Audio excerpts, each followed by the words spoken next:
कामगिरीसाठी पंतप्रधानांनी संघाला शुभेच्छा दिल्या आहेत.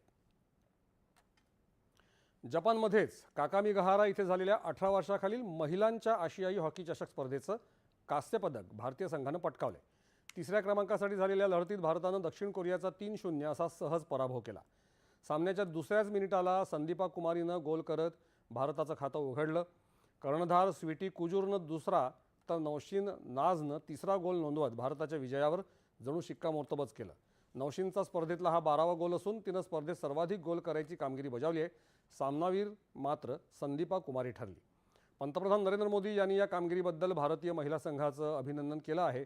समाज माध्यमावरील आपल्या संदेशात पंतप्रधानांनी महिला संघानं संपूर्ण स्पर्धेत दाखवलेल्या विजिगीषू वृत्तीचं कौतुक केलं आहे. महिला संघाची कामगिरी भारतीय महिला हॉकीची वाढती ताकद प्रतिबिंबित करत असून आपल्या खेळाडूंचं सामर्थ्य त्यातून दिसून येतंय असं सांगत त्यांनी भविष्यातल्या वाटचालीसाठी संघाला हार्दिक शुभेच्छाही दिल्या आहेत. आता पाहूयात फुटबॉल. सॅफ अर्थात दक्षिण आशियाई फुटबॉल